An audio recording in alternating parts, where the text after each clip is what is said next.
आइए सुनते हैं सुजान सिंह द्वारा रचित एक कहानी रजाई। कथा श्रुति की आवाज़ में। छुट्टी के समय जब स्कूल मास्टर स्कूल से बाहर निकलता तो वह लड़कों की एक बाड़ में होता। बहुधा उसे अनुभव होता कि लड़कों की बाड़ में एक बंधन है।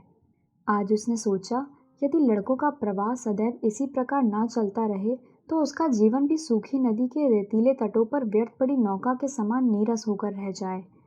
पुनः उसने सोचा, वास्तव में वह नौका ही है।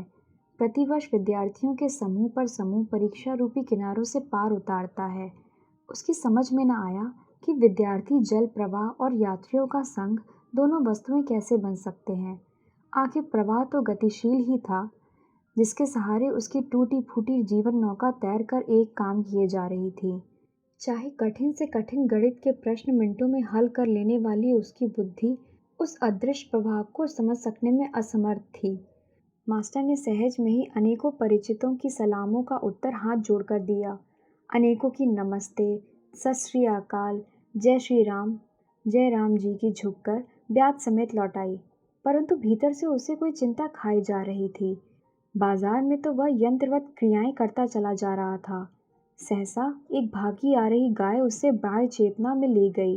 वह चकित था कि वह किसी से क्यों नहीं टकराया, अथवा एक और वह गहरे नाले में क्यों न जा पड़ा।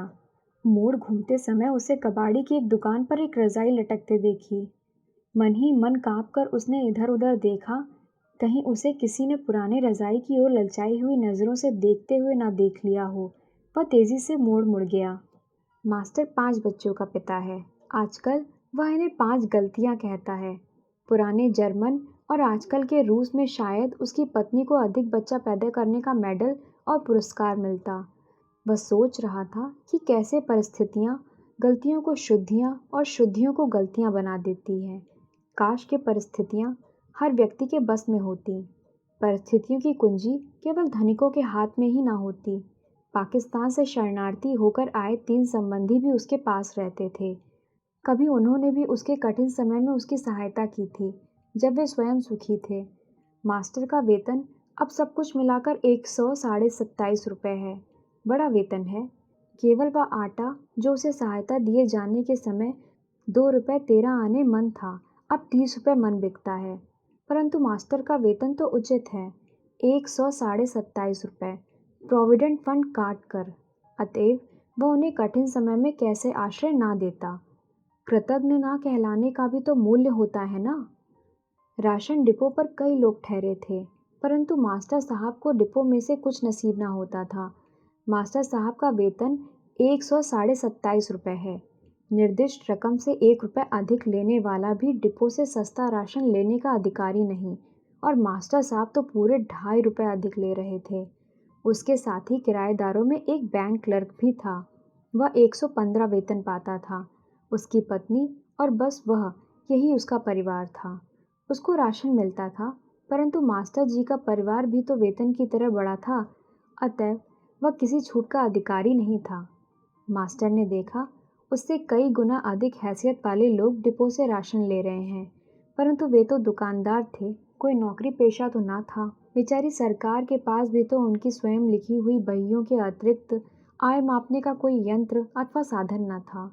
मास्टर झूठ नहीं बोल सकता, उसे हर कोई भद्र पुरुष कहता है, कई व्यंग से भी, जैसे दुष्चरित्र या बेईमान होने का कोई गुण होता है। मास्टर कानून का पूरा मानने वाला था। पढ़े लिखे आदमी की कानून के उल्लंघन की वैसे भी अधिक सज़ा मिल सकती है। मास्टर तो देशभक्त भी है। अपने या अपने आदमियों के कारण वह देश और जाति की हानि सहन नहीं कर सकता। मास्टर निकल गया, सब कुछ देखता। उसे मार्ग में पुनः रजाई का ध्यान आया। नई रजाई के लिए कम से कम 20 रुपये की आवश्यकता है।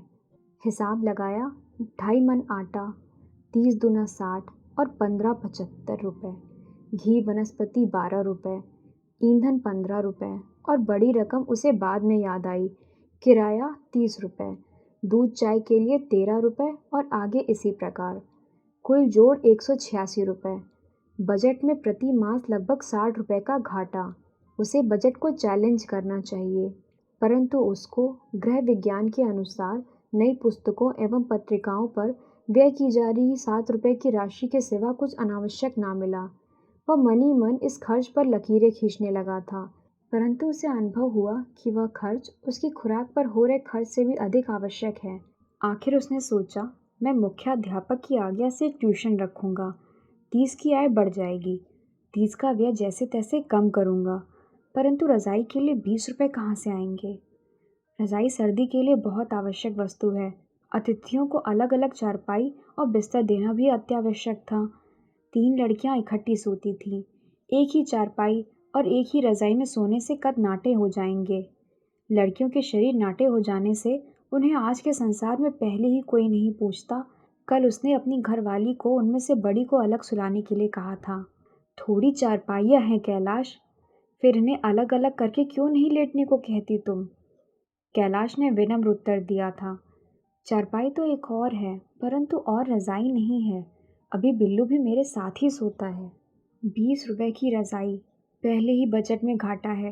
30 की ट्यूशन, 30 खर्च में से कम करने ही पड़ेंगे, परंतु रजाई के लिए 20 और कहाँ से आएंगे? उसे स्मरण हुआ कि उसने परसों ही अपनी पुस्तकें और रद्दी बेचकर 7 रुपये 12 आने पाए थे, परंतु रजाई के लिए 20 रुपये। ओह, कबाड़ी से पुरानी रजाई। हाँ ठीक है, कल पूछा जाएगा। कई दिन वह प्रातः समय की ताक में रहा। दिन में वह कबाड़ी से पुनः पूछने का साहस न कर सका।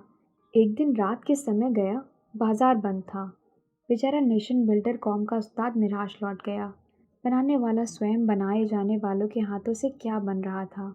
उसने पुनः विचार किया, आखिर प्रातः ही दांव लगाकर काम बनेगा। निगोड़ी रजाई भी थी कि जिसे कोई खरीदता ही न था। किसी के सामने खरीदकर अपमान होता था, यदि उसका नहीं तो अध्यापकों की श्रेणी का। परंतु राष्ट्र का बेचारा अध्यापक क्या कर रहा था?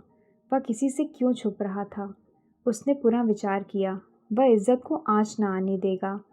रविवार का दिन था, छुट्टी का दिन। वह अपने बड़े लड़के को साथ लेकर उस दुकान पर गया। रजाई पूर्ववत वहाँ पड़ी थी। वह एक ही छलांग में दुकान में चला गया। 7 रुपये में सौदा पट गया। रुपये देकर वह शीघ्र वापस लौट आया। 10 कदम ही चला होगा कि किसी ने आवाज़ दी, मुर्दों से उतारी हुई रजाई खरीद ली है।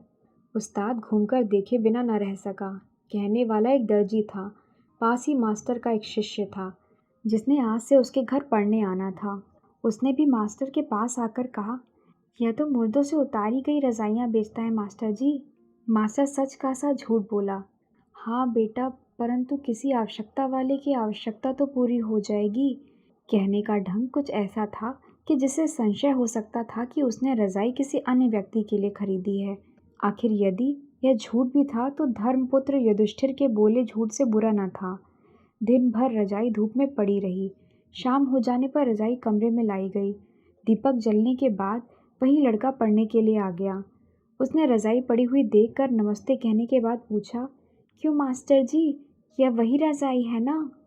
मास्टर में दूसरी बार झूठ बोलने की सामर्थ्य न थी।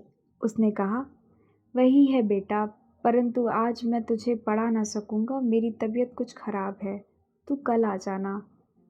सचमुच उसकी तबीयत खराब थी। लड़का वापस लौट गया।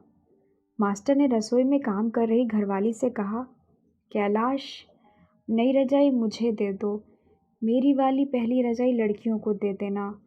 हाँ सच, गोमती को अलग सुलाना। क्यों आप खाना नहीं खाएंगे? कैलाश ने रजाई पैरों पर ओढ़ते हुए कहा। नहीं, मास्टर ने कहा, और मुर्दों से उतारी हुई रजाई अपने पैर पर खींच ली। कितने समय तक वह सोचता रहा कि कौन मुर्दों से रजाई उतार लेता है और कौन जीवितों से। वह अशांत था। आशा है आपको आज की कहानी पसंद आई होगी। फिर मिलते हैं एक और कहानी के साथ। धन्यवाद।